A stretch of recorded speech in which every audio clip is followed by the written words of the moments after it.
നമസ്കാരം. ഹെലികോപ്റ്റർ അപകടത്തിൽപ്പെട്ട Iran president Ibrahim റൈസിക്കായി തിരച്ചിൽ ശക്തമാക്കി ഇറാൻ. 12 മണിക്കൂർ പിന്നിട്ടിട്ടും അദ്ദേഹത്തെ കണ്ടെത്താനാകാത്തത് ആശങ്കയ്ക്ക് ഇടയാക്കിയിട്ടുണ്ട്.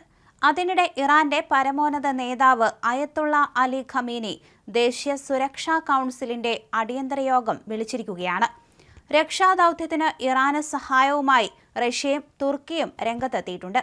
രക്ഷാപ്രവർത്തനത്തിനായി പ്രത്യേക സംഘത്തെ അയച്ചതായി ഇരു രാജ്യങ്ങളും വ്യക്തമാക്കി. പ്രത്യേക പരിശീലനം ലഭിച്ച 47 പേരടങ്ങുന്ന സംഘത്തെയും ഒരു ഹെലികോപ്റ്ററും റഷ്യ അയച്ചതായാണ് റിപ്പോർട്ട്. അസർബൈജാനും ഇറാനും ചേർന്ന് അരാസ് നദിയിൽ നിർമ്മിച്ച 3ാമത്തെ അണക്കെട്ടിന്റെ ഉദ്ഘാടനമായിരുന്നു ഞായറാഴ്ച. ഈ ചടങ്ങിൽ അസർബൈജാൻ പ്രസിഡന്റ് ഇൽഹാം അലിയേവിനൊപ്പം ഇബ്രാഹിം റൈസി പങ്കെടുത്തിരുന്നു. അതിനുശേഷമുള്ള മടക്കയാത്രയിലാണ് അപകടം സംഭവിച്ചത്. മോശം കാലാവസ്ഥ മൂലം രക്ഷാപ്രവർത്തകർക്ക് സ്ഥലത്തേക്കെത്താൻ ബുദ്ധിമുട്ടുണ്ട്. കാറ്റിനൊപ്പം ശക്തമായ മഴയും തുടരുകയാണ്. ഇറാന്റെ പരമോന്നത നേതാവ് അയത്തുള്ള അലി ഖമീനിയുടെ മാനസപുത്രനായാണ് റൈസിയെ അറിയപ്പെടുന്നത്. ഇതിനിടെ സഹായത്തിനായി റഷ്യ 47 റെസ്ക്യൂ സ്പെഷ്യലിസ്റ്റുകളെയും ഒരു ഹെലികോപ്റ്ററും അയക്കുന്നുണ്ടെന്ന് റഷ്യൻ അടിയന്തര സാഹചര്യ മന്ത്രാലയത്തെ ഉദ്ധരിച്ച് അൽ ജസീറ റിപ്പോർട്ട് ചെയ്തു. പ്രസിഡന്റിനു വേണ്ടി പ്രാർത്ഥിക്കാൻ ഇറാനികളോട് അഭ്യർത്ഥിച്ചിരിക്കുകയാണ് വാർത്താ ഏജൻസിയായ ഫാസ്.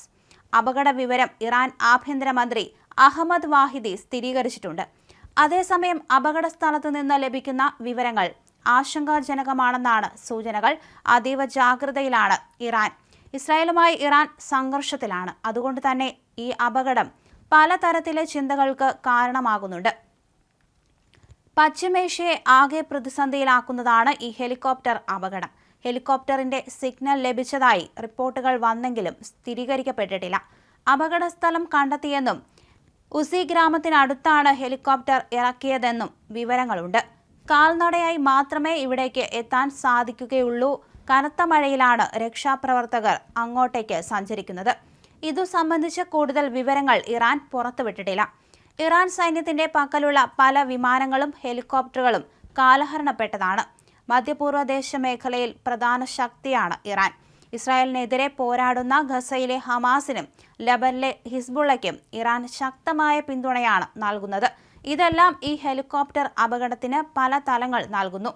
ഇബ്രാഹിം റൈസിക്കൊപ്പം വിദേശകാര്യമന്ത്രി ഹുസൈൻ ആമിർ അബ്ദുല്ലാഹിയൻ, കിഴക്കൻ അസർബൈജാൻ പ്രവിശ്യയുടെ ഗവർണർ, മറ്റ് ഉദ്യോഗസ്ഥർ എന്നിവരും ഹെലികോപ്റ്ററിൽ ഉണ്ടായിരുന്നതായി പറയുന്നുണ്ട്. 3 ഹെലികോപ്റ്ററുകൾ അദ്ദേഹത്തിന്റെ വ്യൂഹത്തിലുണ്ടായിരുന്നുവെന്നും 2 ലക്ഷ്യസ്ഥാനത്ത് സുരക്ഷിതമായി എത്തിയെന്നും തസ്നീം വാർത്താ ഏജൻസി റിപ്പോർട്ട് ചെയ്തു.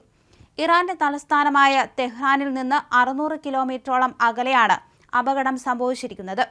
1960-ൽ ജനിച്ച റൈസി തെഹ്റാനിലെ പ്രോസിക്യൂട്ടർ ജനറലും നിയമകാര്യ വിഭാഗത്തിന്റെ ഉപമേധാവിയും രാജ്യത്തിന്റെ പ്രോസിക്യൂട്ടർ ജനറലുമായിരുന്ന ശേഷമാണ് പ്രസിഡന്റായത്. ജുഡീഷ്യറിയുടെ തലവനായിരിക്കെ 2021-ൽ ഇറാൻ പ്രസിഡന്റായ റൈസി ഇറാൻ പരമോന്നത നേതാവ് അയത്തുള്ള അലി ഖമനിയുടെ പിൻഗാമിയാകുമെന്നുവരെ കരുതപ്പെടുന്ന കരുത്തുറ്റ നേതാവാണ്.